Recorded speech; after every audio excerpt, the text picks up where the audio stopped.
Hey guys, welcome back to another Clash Royale video. Today I want to share with you my top recommended legendary decks for pushing up to the new Arena 11. And I want to cover the main 3 legendary win conditions, the Lava Hound, the Miner, as well as the Graveyard. Now if you guys don't have legendary cards, I would suggest checking out yesterday's video where we talked about non-legendary decks like Hog Rider decks, Giant decks, Golem decks, and Raw Giant decks. I will leave a link for that video in the description down below. But let's go ahead, get things started here by taking a look at the Lava Hound. So when it comes to Lava Hound, there are 2 main strategies that people use. The first is Lava Hound Balloon, which is a very powerful, and in my opinion, one of the most devastating strategies in this game right now. The other is Lava Hound Miner, where you focus on having the Miner tank the tower when the Lava Hound explodes, allowing the Lava Pups to do work. Quick side note here, if you guys also have the Infernal Dragon and you want to use it, it fits perfectly into a Lava Hound strategy because it synergizes very well with the other cards. It's a very strong defensive unit that can counter push with the Lava Hound as well. But that's the Lava Hound. Let's go ahead and check out a Lava Loon deck in battle. Alright, so here we go, rocking a Lava Hound Balloon deck. Now when it comes to using a Lava Loon deck, your spells that you use will vary, and all of them have their strengths and weaknesses. Obviously against a Zap bait deck, having more splash spells like Arrows, Fireball, Log, or Zap is better. But against heavier decks that rock like Infernal Tower and Musketeer, using the Lightning spell is preferable. So it kind of really depends. Like I said before, they all have their strengths and weaknesses. So we're facing off against someone that's also using a Lava Hound Balloon deck, guys. It looks like, at least. Whoa! What? That Lava Hound just took a weird turn right there. That was weird, dude. Alright. I expected the Lava Hound to go to the tombstone, but he kind of went, like, to the side there. He got nudged a bit. Was weird. Wasn't expecting that at all, but nonetheless, Infernal Dragon is dying there, so we're all good here so far. So I want to start doing a balloon push on the right-hand side here, because that'll give us enough time to maybe get a Lava Hound down in front of it, or even a Mega Minion if we have to. So let's see. Balloon going up by itself on the right-hand side. He's going to go ahead and do that, so let's go Lava Hound up front.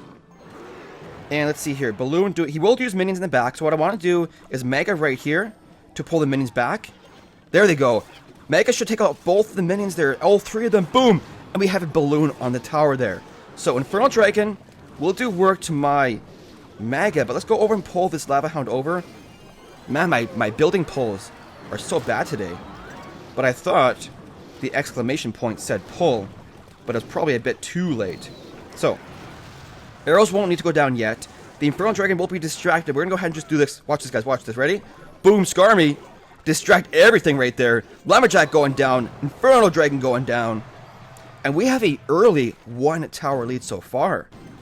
Now, we could play defense for the rest of the battle here, but this isn't really a defensive deck. So we're going to go in for the other tower on this side right here.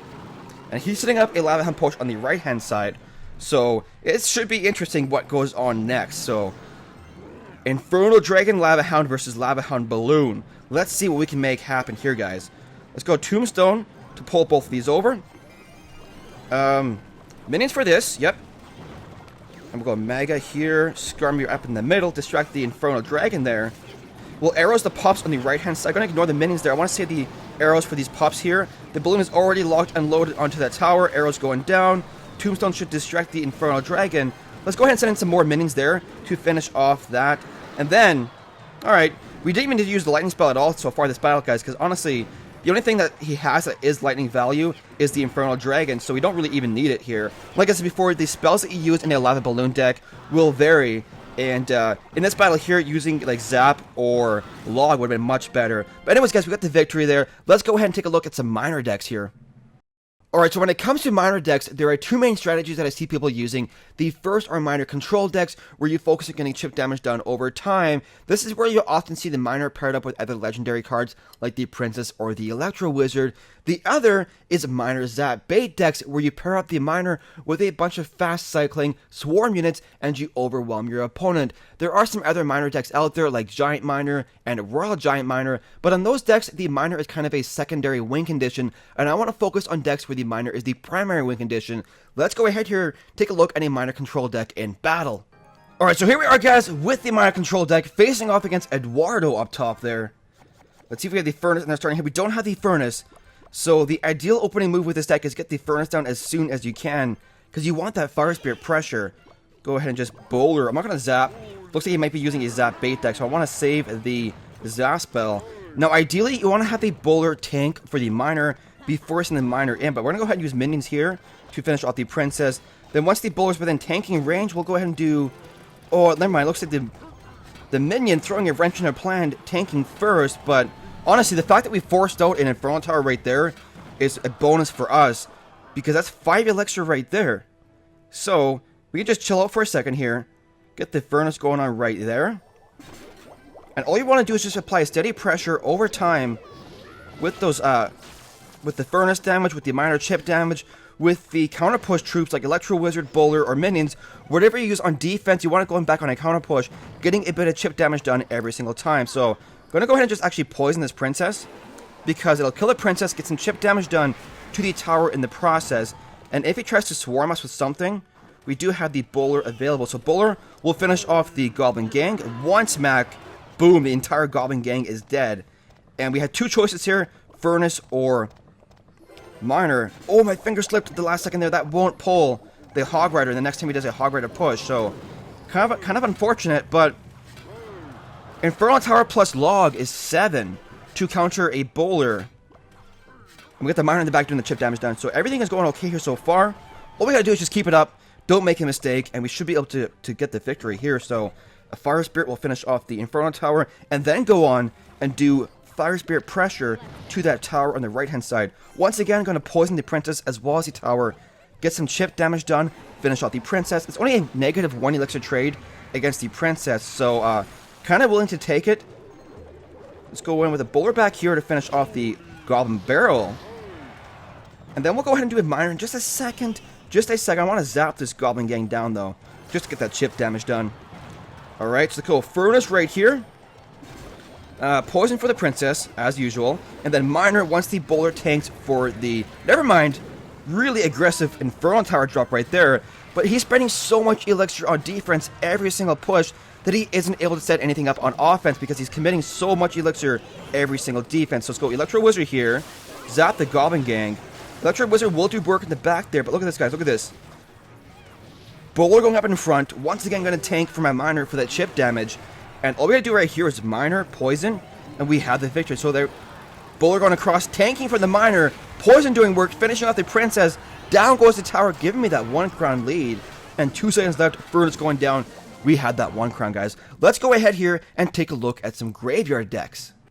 So for graveyard decks, there are 3 main strategies that I want to recommend. The first is a giant graveyard deck, the second is a Bowler graveyard control deck, and the third is a faster cycling graveyard control deck. Now when it comes to the spells that you use with your graveyard, the most popular and my personal preference is Graveyard Poison deck, though some people do find great success in using a Graveyard Freeze deck. Those are the decks, guys. Let's go ahead and see a giant graveyard deck in action. So here we are, guys, with the giant graveyard deck facing off against Iker. Now, Giant Graveyard does play a bit differently than normal graveyard decks. A typical graveyard control deck wants to focus on winning a defense, then converting those defensive troops into a counter push by having them tank for the graveyard. So maybe use a Bowler on defense. Once the Bowler survives, counter pushes, then use Graveyard. The Giant Graveyard does play a bit more like a typical Giant Beatdown deck. You have to do a slow Giant push in order to be able to afford the Graveyard and the Poison spell. Otherwise, you just can't afford everything, because Graveyard Poison by itself is 9. Adding the Giant in there is another 5. So, like I said before, it plays a bit more like a typical Giant beatdown push. So, Giant going up there. I want to go with Musketeer in the back right here. And, ooh, we're going to zap. I wanted to get the Ice Golem down in time, but it wasn't going to happen. So, zap that. There we go. Let's Graveyard, guys. Let's go all in here, guys. Graveyard. Do it. See, bad choice, bad choice. You don't want to usually go that aggressive with your Graveyard pushes.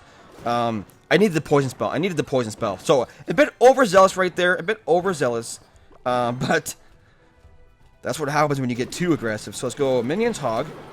Minions for the Miner. Cannon for the Hog. Musketeer doing work, though.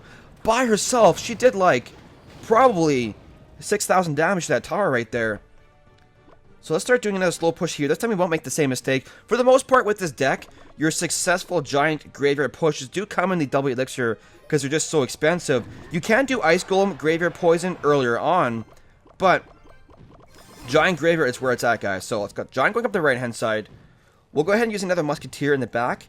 This time I do want to get my Ice Golem down in front to protect against the Infernal Tower. And we'll go minions right here. Minions should do work. I want to save the Zaspel for the Skarmy this time.